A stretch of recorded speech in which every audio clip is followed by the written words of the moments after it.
What is going on, everybody?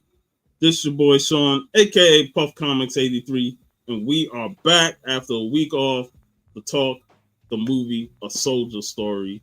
And I am joined by my co-host, Varangian Vigilante. How are you doing, sir? Well, as you can hear, I got a cold this week, so it's already better. Yeah. But I think still not to 100%. But nevertheless, already looking forward to this Friday because for me it's like a first time watch. I don't think this movie is too well known here in Europe, even though that it got like 3 Oscar nominations back when it came out. But I was I would not say surprised because I expected it to be a great story with all the fantastic people being in there, but I think it even over delivered. So I'd also like excuse me because I'm probably gonna be coughing a lot during this stream. Yeah, so A Soldier Story, directed by Norman Jewison, screenplay by Charles Fuller, who actually did the play from 1981, A Soldier Story. And now I will say my origin story when it comes to this film, we had it on VHS, but as a kid I never really watched it because right before A Soldier Story, DC Cab was on it, and that had Mr. T and Gary Busey and all that stuff, and that was just an over-the-top comedy that I always watched. Very different movie. Yeah. So I never really every time DC Cab ended, it's like, yep, stop, eject tape, move on to the next. It wasn't until maybe the mid 90s when I just said, you know what, let me watch it. And then I see the cast list, I was like, oh shit, Denzel Washington, Robert Townsend, David Allen Greer. So I was like, I've been missing out. And then as I watched the film, I was like, man, this is really deep. Yeah, and a lot of things I didn't really understand, but I know I didn't like the character of Waters, played by the amazing Adolph Caesar. And, so I enjoyed it, but I didn't really gravitate it more until I got older.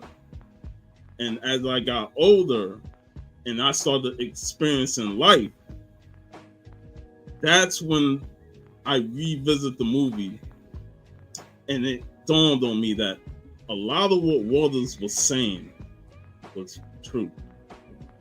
And although he went by it the wrong way, but there was some truth for what he was saying. And the biggest revelation for me, I was working at the post office, and I was working with 2 older white gentlemen. I'm in my early 20s, and 2 older white gentlemen, and we're doing work, and they were pretty cool guys.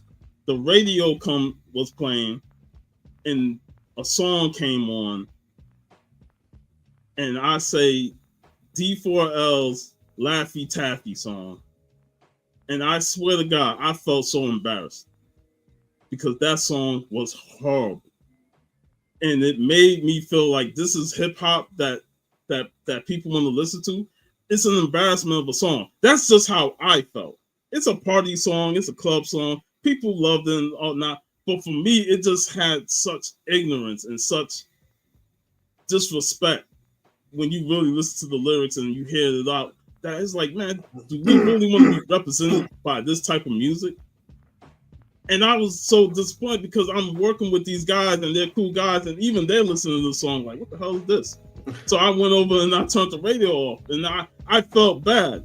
And that's where I felt like Waters, whereas he saw this group of people that he called Geechees from the South. He despised them. He did not like them. He thought that they were holding back the race of black people. And he said they have no place. And I'll rise to be superior with white folks.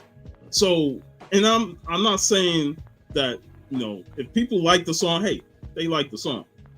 But it felt like for me, it was a step back from what we had previously when it comes to hip hop. And it was at that moment when I rewatched the film, that's when I really started to pay attention a lot more and see the self-hatred, the self looking at self-loathing, saying you despise this certain group of black people, and it's like you have no respect for them. And I really like got a thing that when it comes to us as black people, we can never rise up if we're going to continue to hate on each other and hate on ourselves. And this movie really hit that message home with the character of Waters.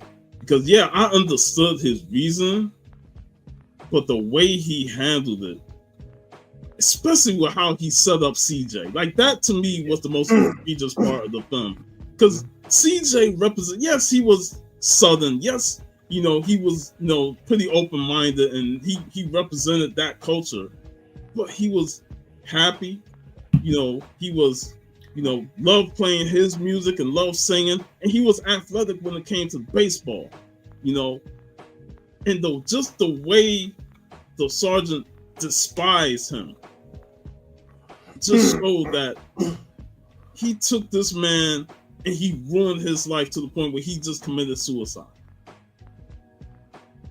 And it really like opened my eyes on that whole self-hatred. And even when it had his backstory on what he experienced in the First World War, you start to realize like we will never get over this until we come together as a community, as a unit. But we're always going to have that one person that he saw hold us back.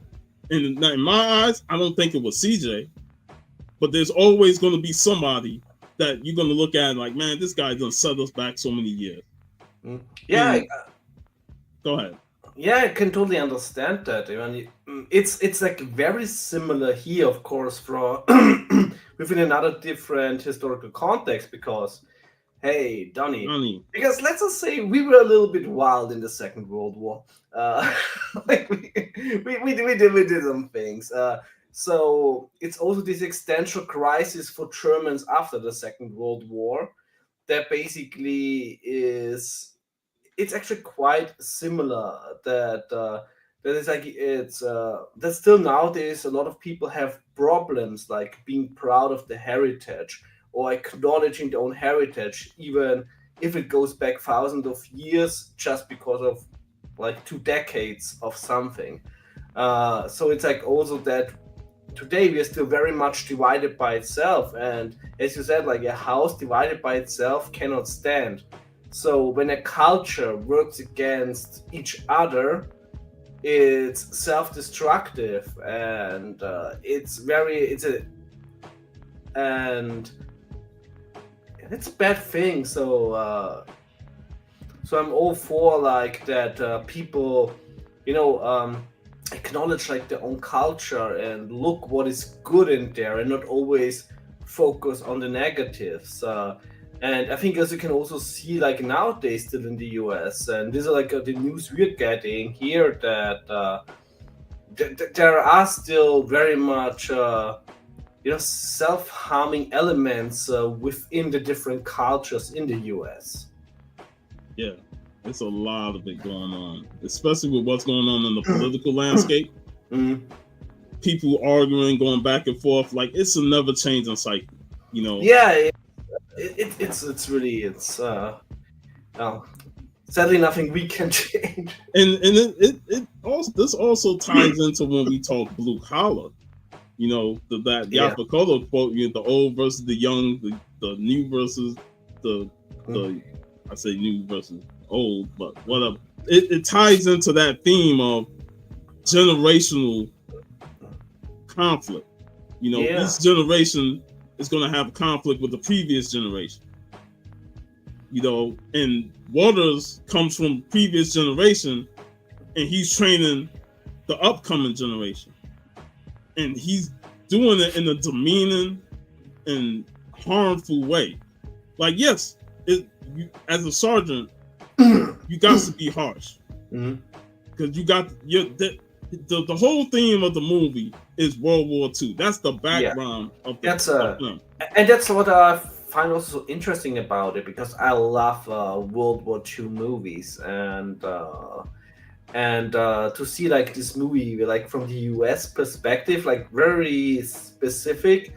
Like we don't even see like the battlefields in Europe. It's all about this all about this facility in the US where soldiers either are trained to be prepared for the battlefield in Europe, or for working on the home front. And so especially when you see, that this movie, it basically starts with Sergeant Waters getting murdered, and we find out his history through the backflashes. But the moment they treat like this murder, they know the people first say, "Oh, it's gotta be the Klan." Yeah. So it means like, well, there is a danger for Black American soldiers in the U.S. So, and this is like the crazy thing, when you fight for a country and you already suffer casualties at the home front before you actually reach the front lines. And They basically fighting two wars. yeah, exactly. And that's the thing. And the only way then they say, oh, it can't be the Klan, is because the Klan usually rips off the uniform of black soldiers after they killed them. While Sergeant Waters was found like shot but still in his uniform.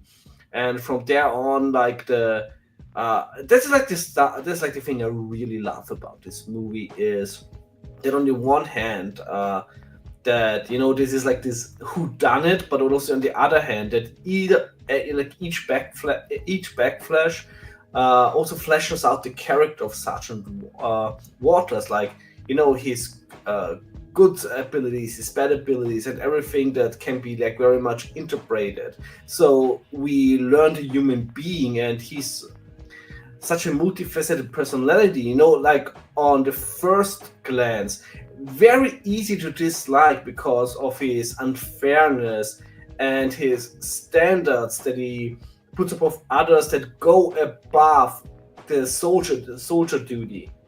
But he also very much, of course, like he sees himself as a, like basically of a, like a paradigm of his own race, and he also wants to shape the others in his own image.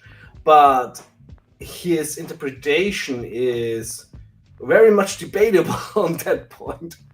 And I brought this up to you off air, but when Captain Davenport appears Mhm. and the whole southern neighborhood gets a look at him, all the white folks are looking at him with a scowl on their face, like, The first American officer. yes, from Washington D.C. There to investigate. He's black. They like a Yeah. black captain. Even the man in charge of the base is caught Yeah. off guard. Like, yeah, send him in. And then as soon as he looked at him, he's like, got this puzzled look on his face. Like, he didn't think that they would send a black captain Yeah. to investigate. And then right then and there, you see the racism when he's like, we expect this to be investigated and be done with. We don't expect you to come here and question white soldiers. We don't expect you to come here and interrupt the white town that we live, because they're not going to respect you. Mhm. And right then and there, it's like, Kenneth. what's up? Right then and there, they are already looking at him like, man, just do your thing and get the hell out of here. We don't want you disrupting anything. And that right Yeah. there just showed the problem. Yeah. But he said one thing that I told you when he told Davenport, "You're a credit to your race.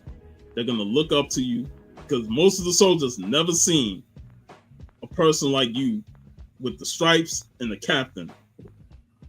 So now you're gonna have to lead by example." And I guarantee you, they told Sergeant Waters the same exact words. Yeah. You're a credit to your race. Teach them to lead by example. And this is what this movie is so good in world building, because the glimpse and informations we get via the plot, fantastic exposition, uh, makes makes like this whole scenario so understandable. We only see how this works, within this time frame. But by that we understand how it worked before and how it will work afterwards there. So it's the immersion is so easy in this movie because they do such a fantastic job with the world building and the plot. Yeah, and the world building, the plot, the characters. Each character has their own unique trait. Yeah. And there was only one thing in there where I thought like that's actually like that doesn't really work. But of course, it's when Waters says about how the Germans name yes, you. I'm waiting for you to bring it up because I wanted to hear your perspective on what was said. Yeah, because Schwarze, and by me mentioning the name Schwarze means that this is actually a term that you can use, because if a Nazi in the Second World War would have called you a Schwarze, that would be probably the nicest thing. It's like you can immediately because there's also a German word for the N-word, and Schwarzer means just black person. So actually, it would be a very nice thing to say, especially like in the 40s. So see, and that's the thing. Like he will use that word, and they won't understand it. So they in their minds they probably think it's a negative word. Yeah. So again, it's like, let me throw them this curveball. They gonna think it's a negative word because they ain't gonna know no better. They're not gonna do the research on stuff like that. So when they go over there and that word is said, they gonna think it's a bad word and they gotta get in the fight and get in trouble. Yeah. And which is also so interesting because that not everything is white and black and everywhere. That especially like there's like this German fighter pilot Marseille, and he was the Star of Africa. Like literally, that was his nickname, the Stern von Afrika, and he was the best fighter pilot in the whole Luftwaffe. And like when they made like also some prisoners of war with the British and everything, like there was also a black person captured, and he saved that person by making this personal adjutant. So before before every mission, when he could die, he told his colleagues, if something happened to me, be sure that he's safe. So it's so fun that this black soldier, even after the Second World War, when there was a meeting of former German Africa Corps members, that he was also like a part of it. See, this is why I knew this was going to be an interesting topic to discuss with this movie. Yeah. Because now you're going to bring the aspect from Germany to this story on that side, and we get to hear about the black German soldiers. Yeah, of course, many black French soldiers suffered like a worse fate when they were captured during the French campaign. It's much like the US, like the Third Reich would have not been a great replacement country to be in if you were different race. No. Yeah, but it's like. But yeah. it is exactly. There were also, even though of course because the German Empire before that had a colonial history. And there were like a lot of in the First World War also black soldiers fighting for Germany in the colonies, the Askari, and there were like still after the First World War, still relatives or even veterans from this war, black soldiers living in Germany, and like they were not persecuted per se. But of course, there were some bad things, like so they don't like I have to research on this, but I think there were like sterilization, so there's no offspring, etc. But even then, in some German movies in the 40s, for example, Baron Münchhausen, which was the first German color film that. Some of these former Askari relatives or members like played black person within the movie. So I think it's still a very interesting topic that has not been too well researched, as I know. But I think there is there was even the son of a black Russian officer fighting in the Wehrmacht on the Eastern Front. And this, like I said, Yeah. this is all interesting. And Yeah. like I said, one of the things I love about doing this show with you is that I learned a lot of things, and you learn a lot of things from both sides. We're across the Atlantic Ocean, and I always gain more knowledge of this, and it's always fascinating to hear these stories, and I always, like, every time we do these type of discussions, and I remember let me do research on it. Yeah, it's also a real value that from you, your like your insight, from the U.S. culture, from Black history. It's so interesting.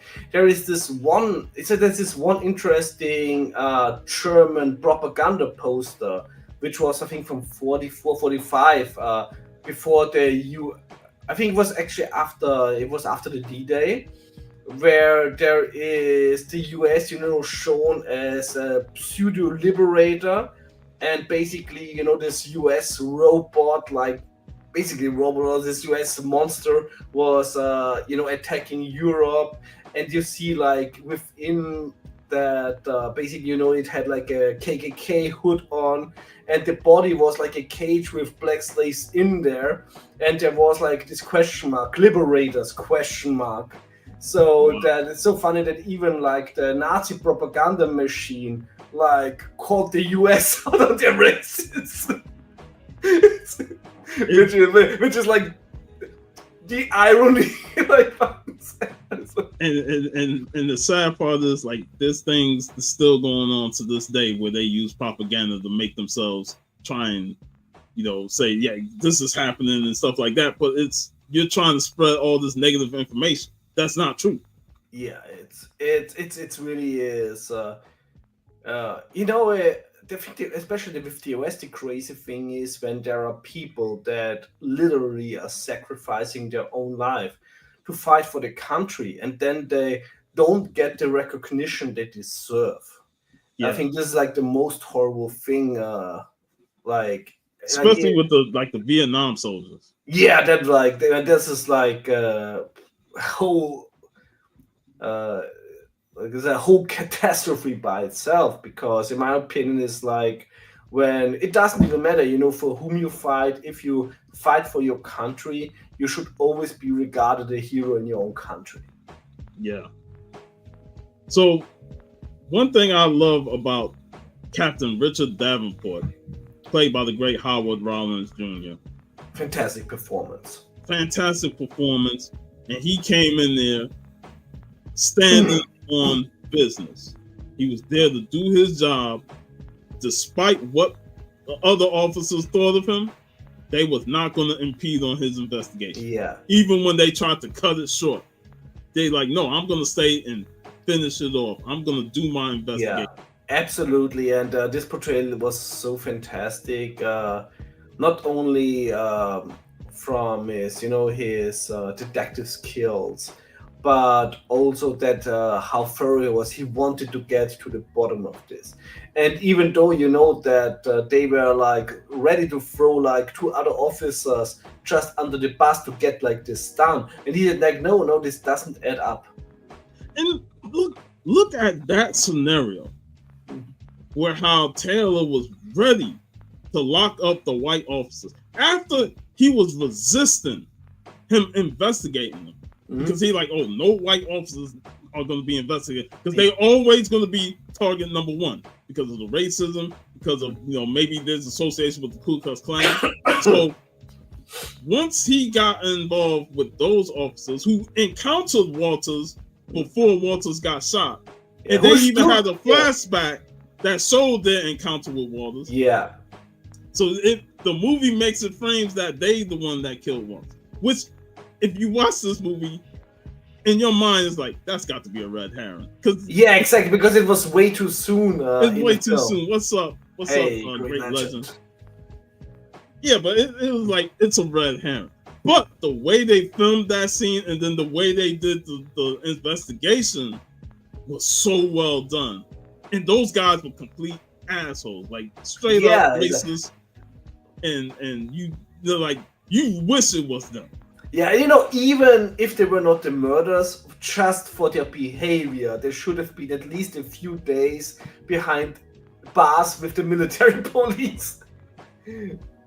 But then when he investigated them and asked them questions, and I just love Ronald's performance in that scene where he was painting Bird as the suspect, and he was like, you did you kill him? Like, no, I didn't kill him. And then the more Bird pressed him, the more Davenport pressed him, he's like, if you don't get in my face, I'm gonna kill you. And he's like, just like you did Waters. No. And then he started to back down. I was like, that was perfect acting. I loved that whole sequence. Yeah.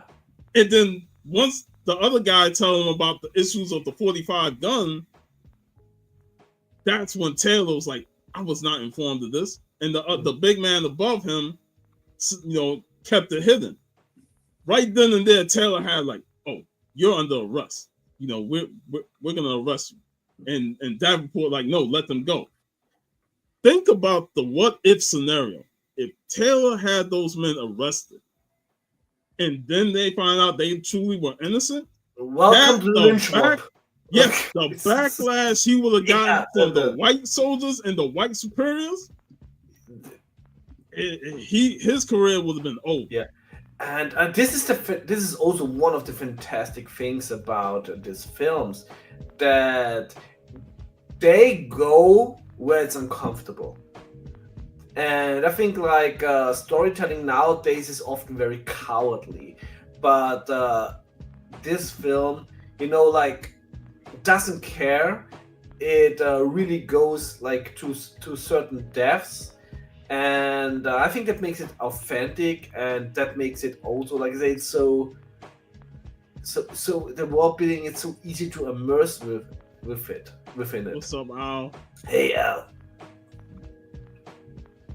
But we got a little ahead of ourselves on that. But another thing I really love is Davenport's investigation of each officer. Yeah.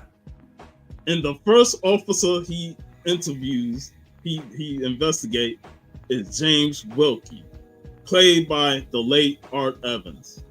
And between this scene and the later scene with him, Art Evans did a masterful job in playing, being upbeat, like he tells his story and you think, but the one thing that he was mad at was losing his stripes.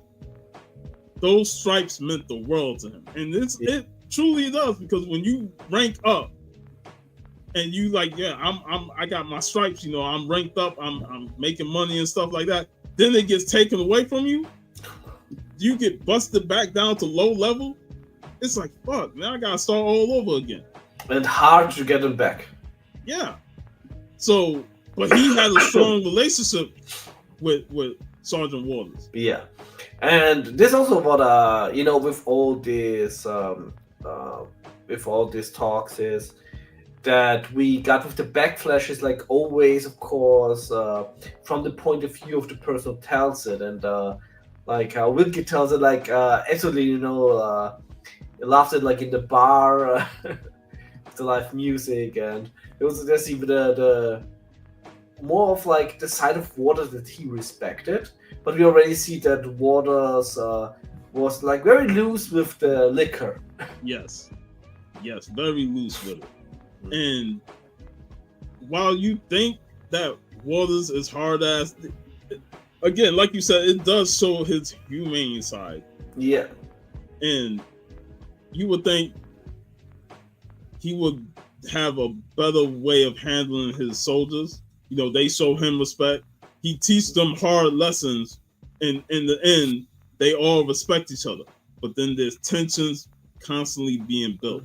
And the biggest tension was Peterson. Yeah. Played by Denzel Washington. And to me, right at the start, you see that tension with how where Peterson, he didn't truly respect CJ, but he liked CJ. Because, CJ brings a happy mood to the group. But at the same time, he didn't like him because he's bowing down to Waters, And like, bro, you gotta have a backbone. You can't let him put, even if he's our command officer, stand up for yourself. And Peterson was the only one willing to stand up to Waters. And it actually gained respect because they had a tough a scuffle. Yeah. And one thing that people kind of miss over is that they warned him that Waters fight dirty. They warned him. And isn't it also the interesting part, that Peterson, he hated Waters, but actually Waters also actually respected like Peterson the most, and he also wanted him like to like basically get his stripes later on, while we, as it happens with this movie, of course it didn't happen. But yeah, he respected Peterson because Peterson stood up to him. Yeah. And another thing that's interesting is, all of them played for the baseball team, and they were like the best baseball team in the military. And Waters was the leader of that.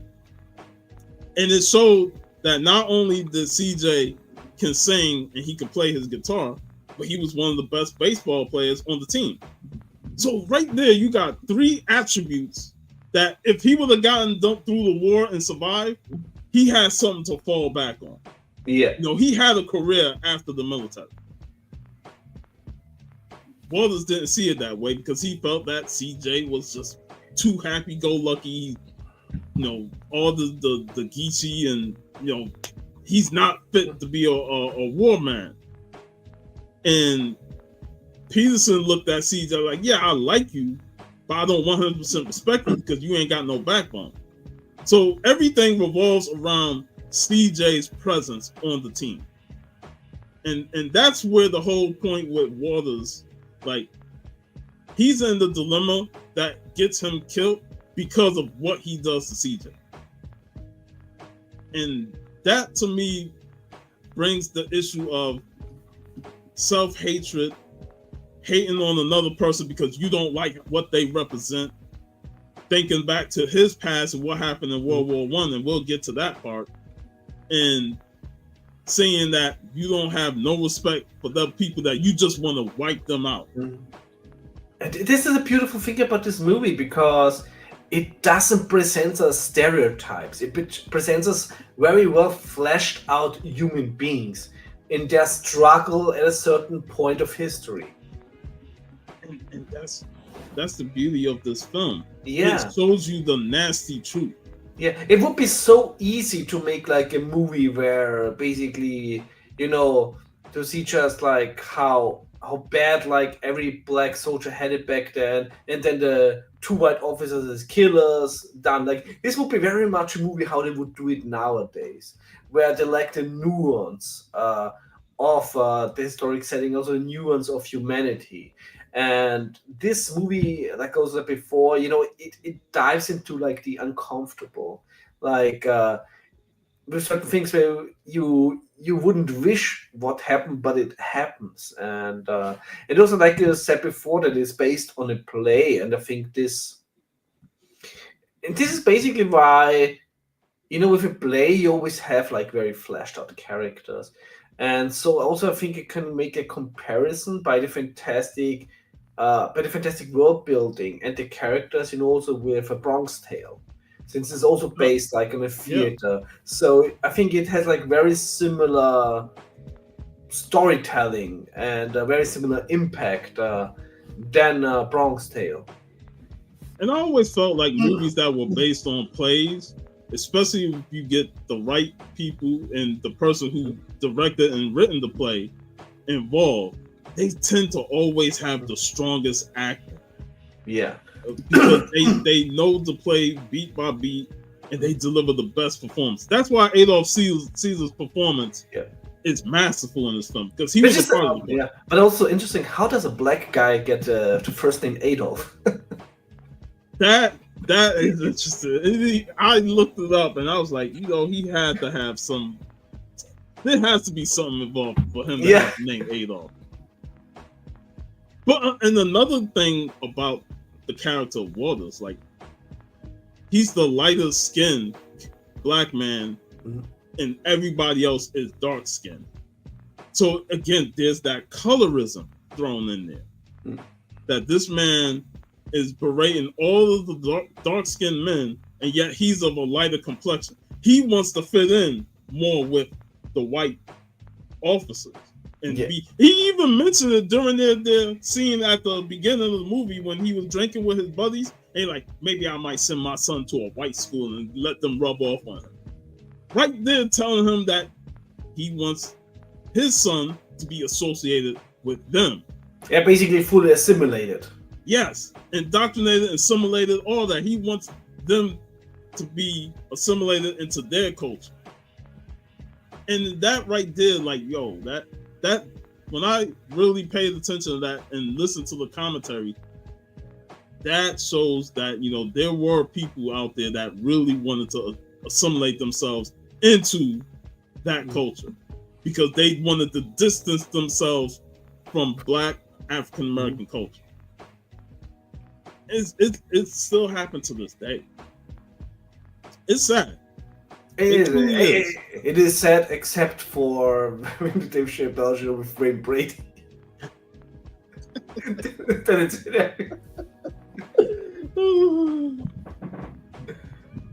But, you know, again, it's such a multifaceted character.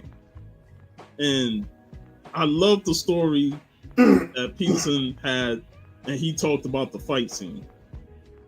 And one thing I like about Caesar's performance, that when he had his boxing stance, it was very, very old school. Like, you saw those type of stances in the early, like, that's how the older guys fought. And the thing is, like, you know, that his character, like his build, you know, he has this, like, you know, this old man strength build where you don't know where the strength comes from, but it can whoop your ass. He had old man strength and little man complex. Yeah. And like, you would think, like, oh, you know, Peterson should be able to handle them, but you can never underestimate a person like Waters. And they told him earlier, Waters like to fight dirty. And as soon as Peterson thought he had him beat, bam, threw sand in his eye and won the fight. And it took another officer. It took another officer to say, stop. I love it. I love that scene. It was great. The Paul Mooney quote is and how it went Brady later in one of my favorite Chappelle's sequence. Wayne Brady got the choker bitch.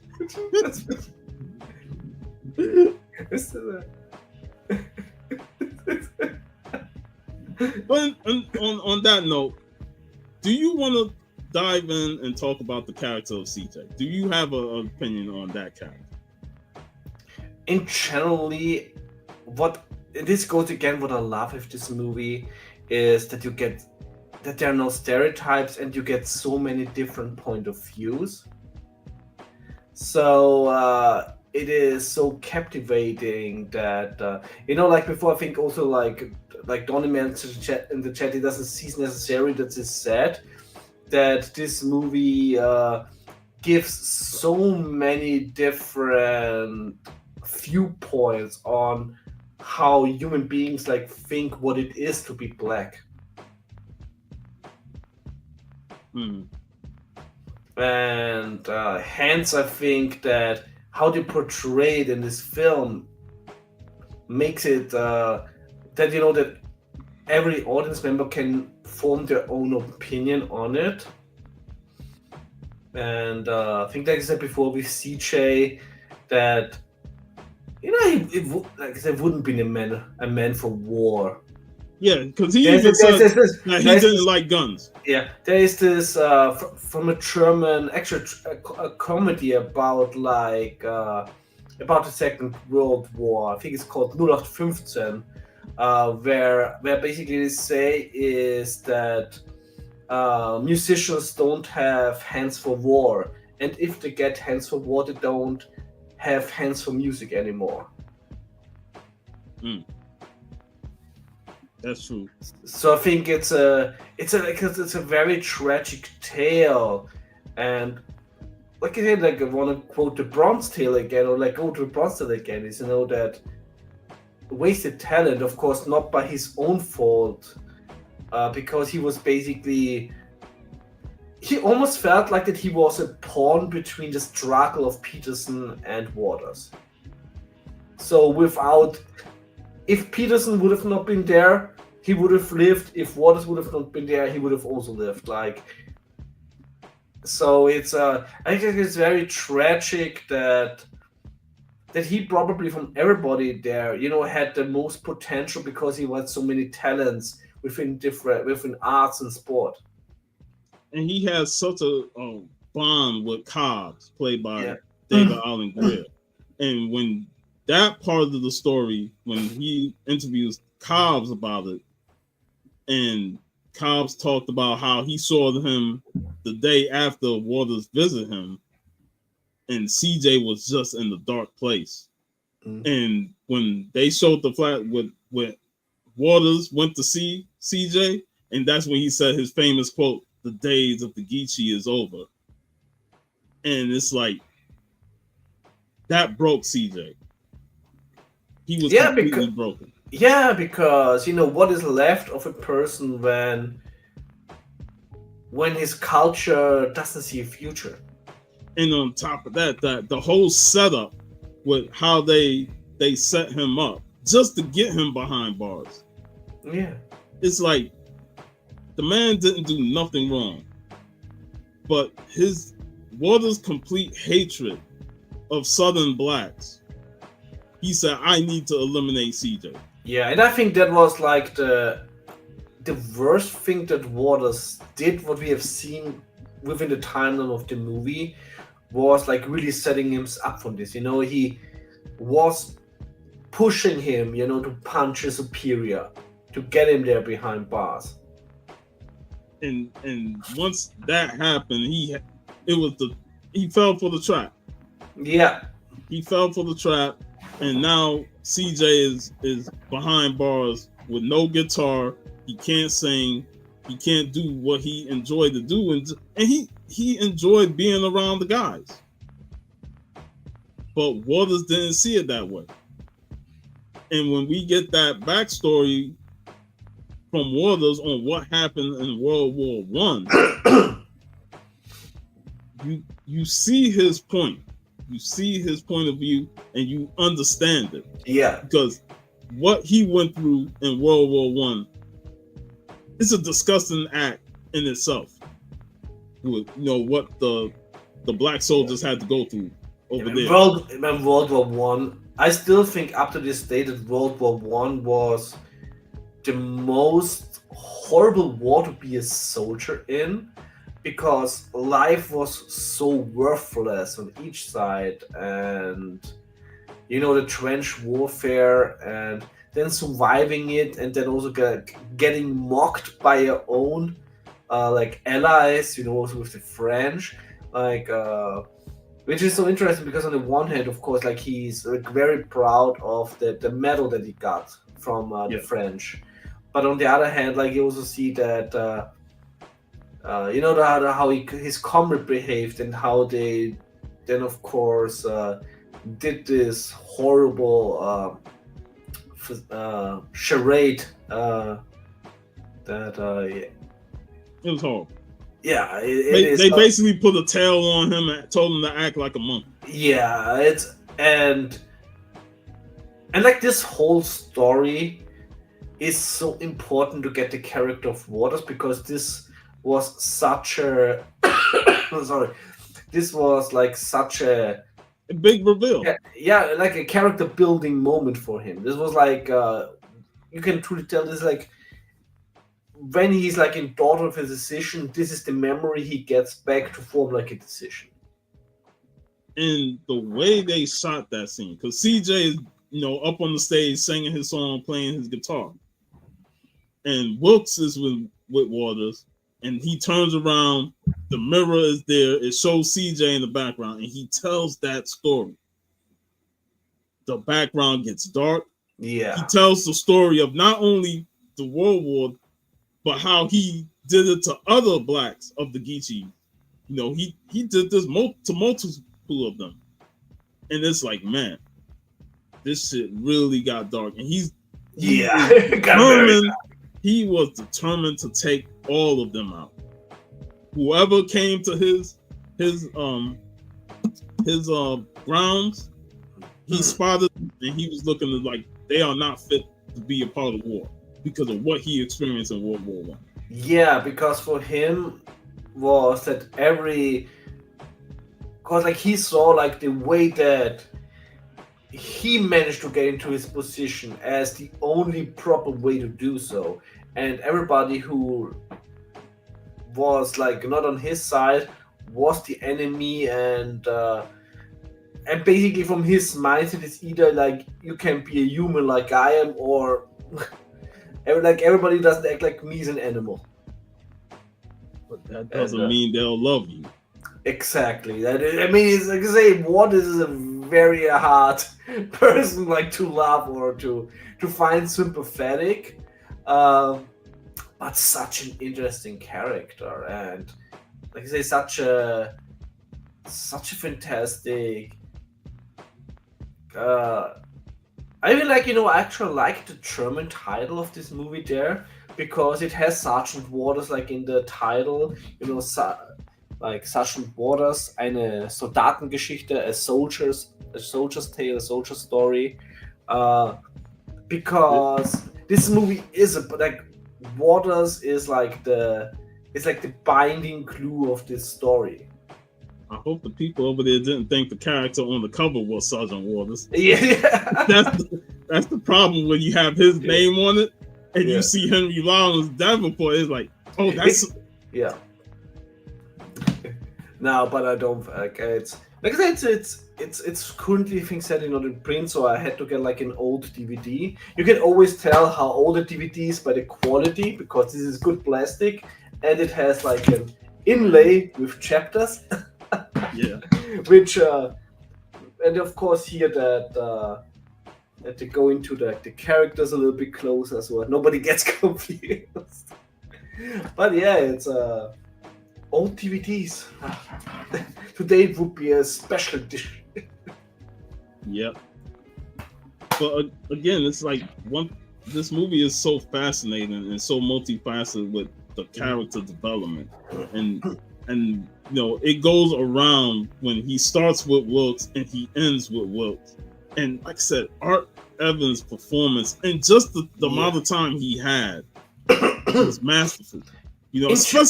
Especially when it came to his stripes, because he was so mad that his stripes got taken away. And when Davenport questioned him on everything, he like, you put the gun under CJ's back. Like, no, I didn't. And then he starts getting defensive. And the intensity of that whole segment was so well done. Exactly. And you have so many fantastic actors in there. Even Corporal Ellis' character from Robert Townsend, which is this very small character actually in the movie, but Robert Townsend like makes it like really like remarkable, and also like it's just we see him like in some scenes, when also like in the end, when he drives and it's good thing about, like you say, you had like Art Evans, like Robert Townsend, and lots of great actors. of course, like Rollins, but this is why why Denzel Washington became the star that he is, because among all these fantastic actors, it's just like your eyes immediately go to Denzel. Like his screen charisma is just so unnatural. It stands out. It's out, and I think the only person who can hold like a candle like to his screen presence is actually like Adolf Caesar. Him and Henry Rollins. Yeah. Like those two, like they were great. And Denzel, like he just came out of nowhere in third place, and he's like, man, he damn near could have stole the film. Absolutely recommend this film. It's like for me, it was the first time watching. It's not gonna be the last time that I'm watching it.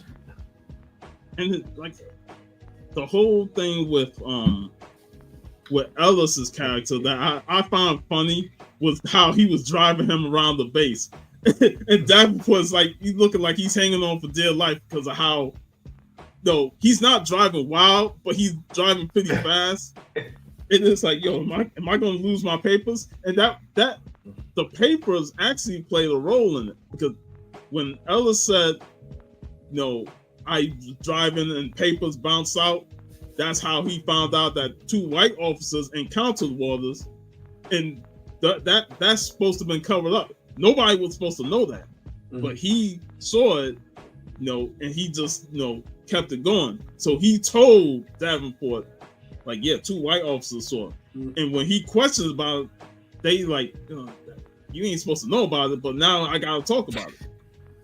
See how they use things to cover it up, to say, yeah, we don't want nobody to know that 2 white officers made an encounter with Waters. Basically the only thing that they wanted is that somebody comes and is like, probably the Klan did it. Yeah, that's all they wanted. Like, it's easy to target the Klan because they're the ones that always like the kill blacks, and like they said earlier, you take their stripes because they don't want them to be associated with the military. They feel like having blacks in the military was just beneath America, so they would strip them.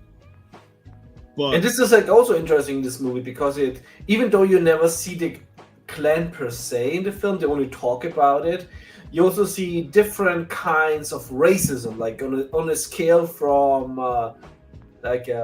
from a scale from Klan to casual. And who knows? You know, some of them townspeople were Klan members secretly. You never know. Most likely. You never know. Yeah. And that's why they were giving Davenport the dirty eye.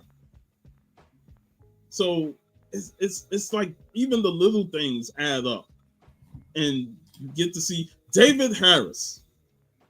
Rest in peace. He died in October last year. Yeah, Private Smalls. Yeah, and while he had a small role, he played a big part in the end of the film. Yeah, because he was the witness. He was the witness. He was with Peterson, because they always say Peterson was on guard duty, but they didn't know that Peterson was actually there, and Peterson and him encountered Waters. They were the last ones to encounter Waters before his death.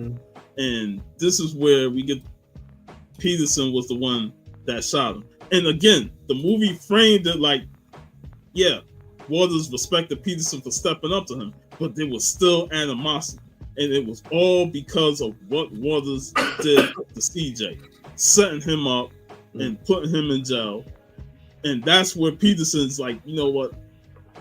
I can't hold my feelings back. This guy is a scumbag. He berates us. He denigrates us. He embarrasses us. I'm going to pull the trigger and take him out. And this is like also the crazy thing about, when you, of course, that is you don't see in the movie, but what would be the aftermath of this movie, where like 3 people that could have astonishing careers basically were destroyed in this film. And I like the subtle moment where Davenport shedded a tear.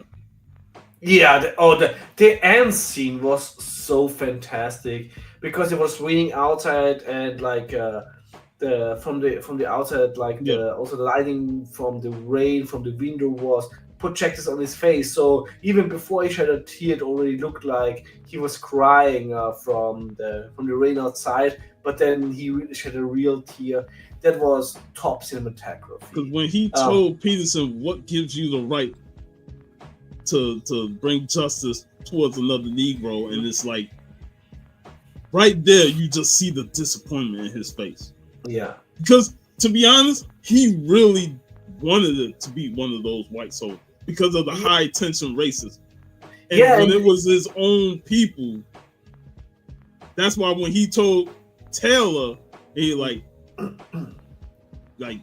I was wrong. Taylor said I was wrong, and then Davenport said, so was I. I was wrong as well. And it's like he was wrong, but he knew he had to keep the investigation going because it would have been too easy to paint it on the white soldiers.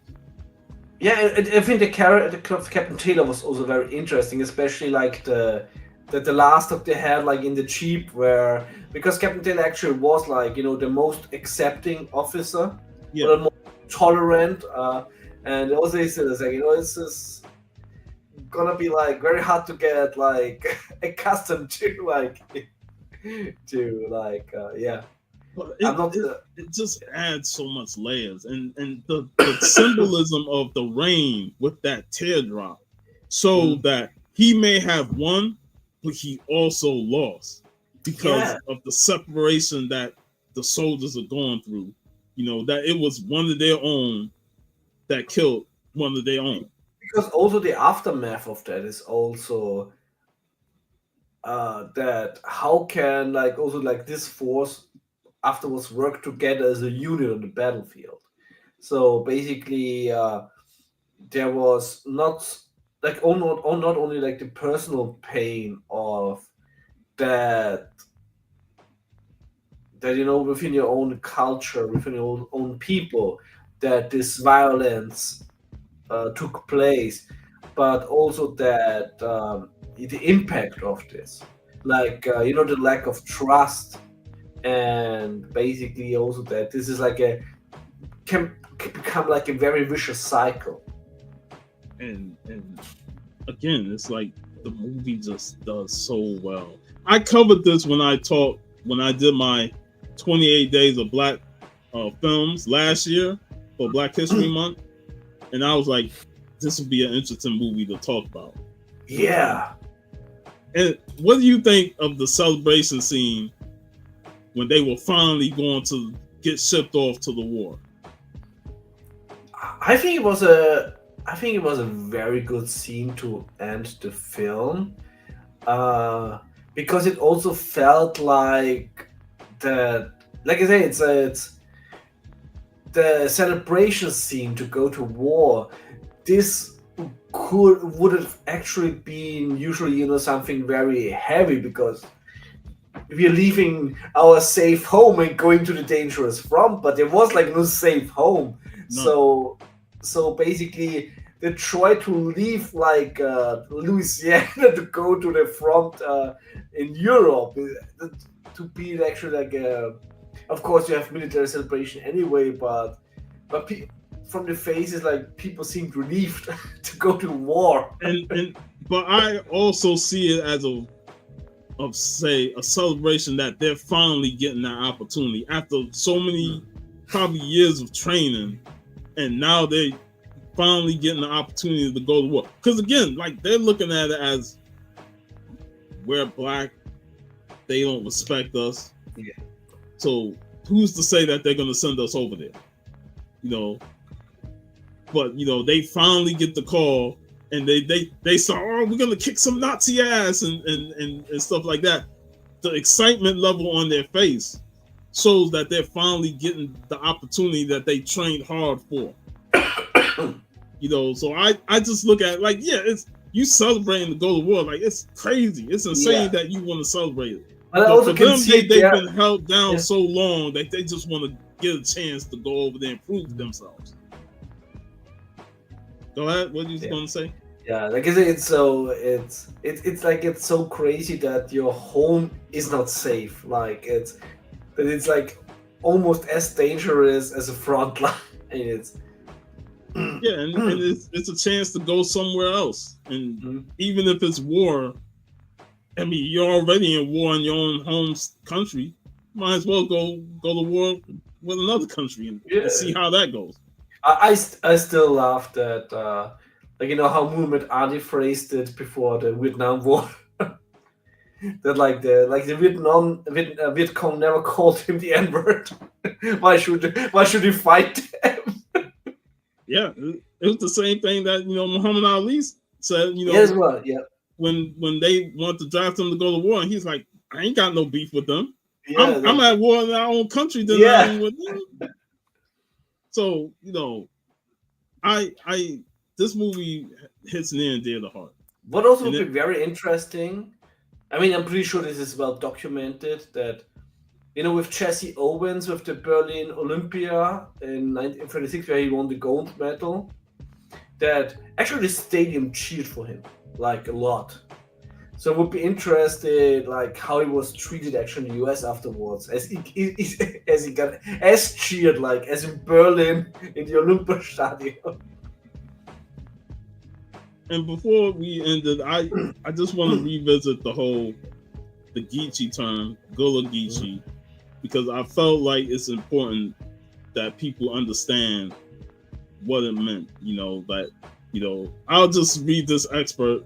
This subgroup of the African American ethnic group predominantly live in the low country region of the United States, and their language and culture have preserved the significant influence of Africanisms as a result of their historic geographical isolation and the community's relation to its shared history and identity. The way Waters tried to paint them.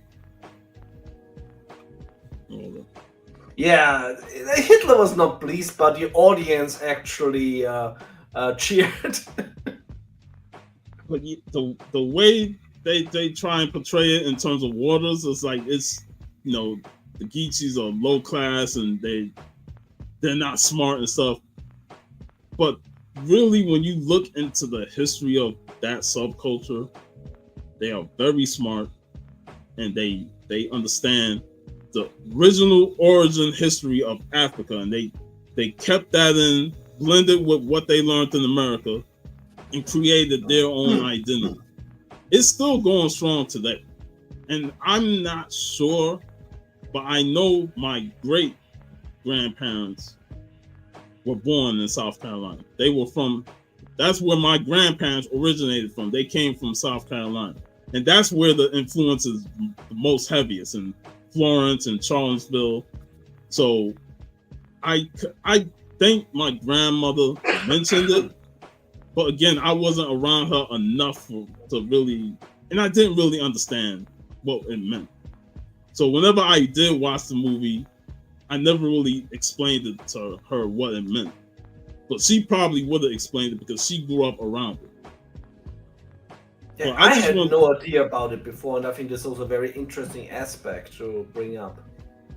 Yeah, and I just want, because some people think that the Geechees represent the idiotic, stupid version of blacks. I was like, no, you're misinterpreting the word, and you're misinterpreting the culture. So when I saw comments about it on YouTube, and I'm like, if you do your due diligence and research it, you will find that it means a lot more. And that's why I say it's always important to if you don't understand the word, look it up, see what it means, And that's what I did when the internet became available. Certain things that I learned from movies of the past, I started investigating it. And to me, that's the best way to understand what culture that they're talking about in this film. Absolutely, that let's say like really investigating something so you can really have like a proper talking point is so important, because way too many people nowadays really work like with hearsay and half truths, etc., which especially which is the internet is such a massive source of information, but of course also a massive source of disinformation. Yeah. So by doing proper research and really do a source critic, to see, okay, is this a valid source or is this just one bored person in his basement writing this? In another film that had elements of the Gullah Geechee, another film that Denzel Washington was in a war film, is Glory. You seen that one? I have the cover in my head. I think it's from the Civil War. Yes. But I've never seen it. I think I just saw one movie about the American Civil War, which is I think it wasn't the most famous one. Yeah, but no, I know the cover. It's got Matthew Broderick, yeah, Morgan Freeman, a lot of great actors in that film. And it's been a while since I watched it, but I remember that ending. The ending stuck with me forever. because it showed like, yeah, we're going to war and we're fighting for civil rights and all, but it's a costly cost. But yeah, and that's the thing about wars is that actually, I mean, it's very easy to say wars are stupid, but actually, like wars are economically like horrible. Basically, nobody gains anything from a war that they're like participating in, and yet it's still used as a proper form of diplomacy. so like, go ahead. Yeah, which is what they called Clausewitz, which was a Prussian general who said, like, in his very important book on war, that war is like diplomacy with other means. But I want you to talk about the film that we're going to talk about next week. Oh, next week it's gonna be a very interesting movie.